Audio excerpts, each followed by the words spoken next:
யோசேப்புக்கும் மரியாவுக்கும் திருமண ஒப்பந்தம் செய்யப்பட்டிருந்தது. அவர்கள் கூடி வாழ முன் மரியா கருவுற்றிருப்பது தெரிய வந்தது.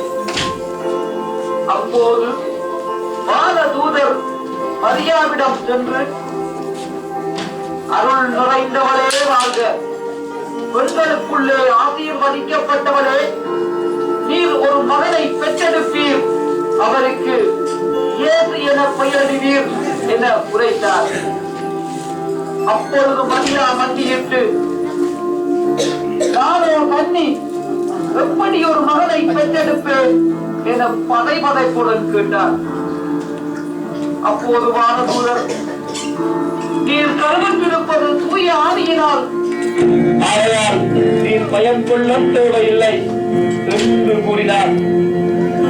அப்பொழுது மரியா மிகவும் பணிவுடன், நானோ உங்கள் அடிமை, உங்கள் சொற்படியே ஆரட்டும் என்றார்.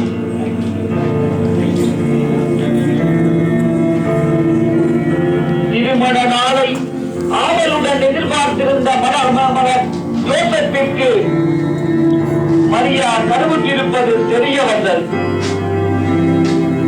அப்படி இருந்தும் அவர் மரியாவை இகழ்ச்சிக்கு உள்ளாக்க விரும்பவில்லை. மாறாக விலக்கிவிட திட்டமிட்டார். அவரின் எண்ண பறவைகள் சஞ்சலப்பட்டு பறந்து கொண்டிருந்த வேளையிலே ஆண்டவரின் தூதர் யோசேப்பிடம் சென்று, யோசேப்பே, தாவீதின் மகனே, உன் மனைவி மரியாவை ஏற்றுக்கொள்ள அஞ்ச வேண்டாம். ஏனெனில் அவர் கருவுற்றிருப்பது தூய ஆவியினால் தான். அவர் ஒரு மகனை பெற்றெடுப்பார், அவருக்கு இயேசு என பெயரிடுவீர். ஏனெனில் அவர் தம் மக்களை அவர்களுடைய பாவங்களிலிருந்து மீட்பார் என்ற உண்மையை கூறி மறைந்தார்.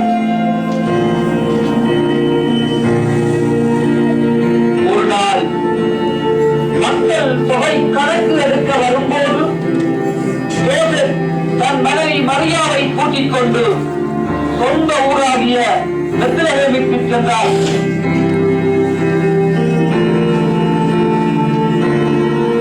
நடந்து சென்று கொண்டிருந்த போது கருவுற்றிருந்த மரியாவால் தொடர்ந்து நடக்க முடியவில்லை.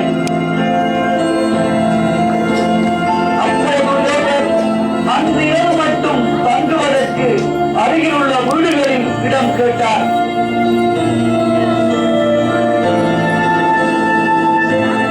ஆனால் ஒருவரும் இடம் கொடுக்கவில்லை. அப்போது அங்கே தண்ணீர் தென்பட்ட மாட்டு தொழுவத்தில் இருவரும் தங்கினர்.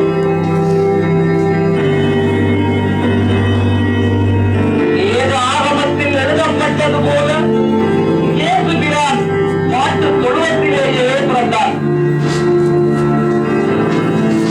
அப்பொழுது வானத்தில் இருந்து உன்னதம் தெளிவே ஓசன்னா என்னும் பாடல் கேட்டது.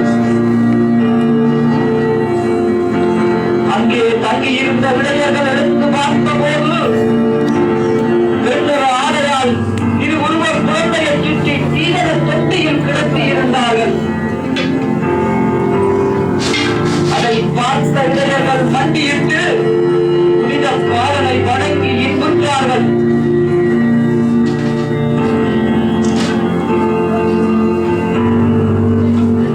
அக்காலகட்டத்தில் வானதூதரால் ஏவப்பட்டு 3 தேசங்களில் இருந்து 3 ராஜாக்கள் இயேசுவை கொல வந்து கொண்டிருந்தார்கள்.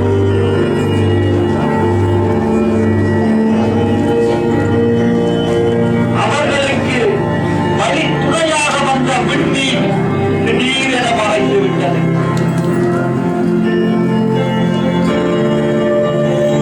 அப்போது எகிப்தை ஆண்ட ஏதேனும் மன்னரிடம் சென்று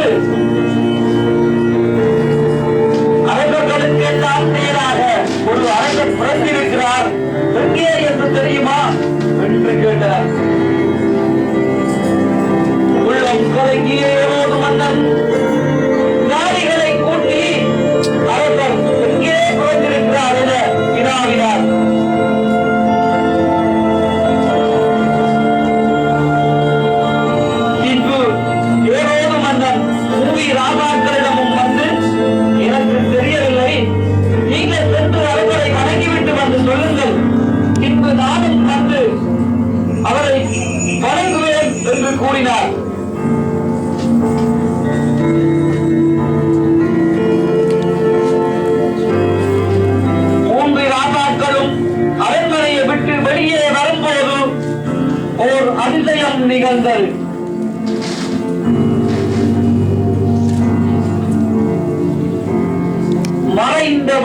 மீண்டும் தோன்றியது. அதனை பின்தொடர்ந்து 3 ராசாக்களும் சென்றனர்.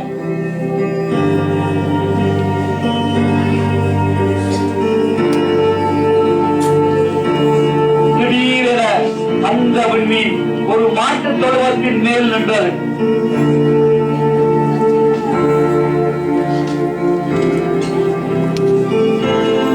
அங்கே வெண்ணிற ஆடையால் சுற்றிய குழந்தையை கண்டு வணங்கி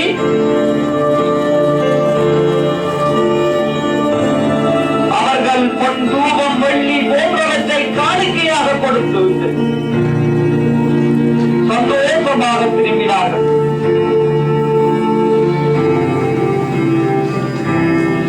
அப்பொழுது வானதூதர் அவர்களின் முன் தோன்றி,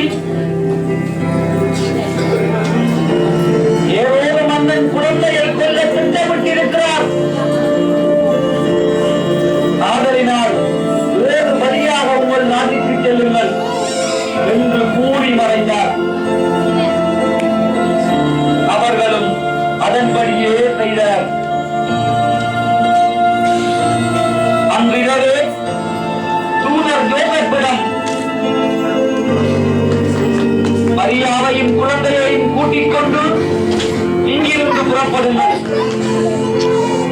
ஏனென்றால் ஏரோது மன்னன் குழந்தையை கொல்ல திட்டமிட்டிருக்கிறார் என்ற செய்தியை கூறினார்.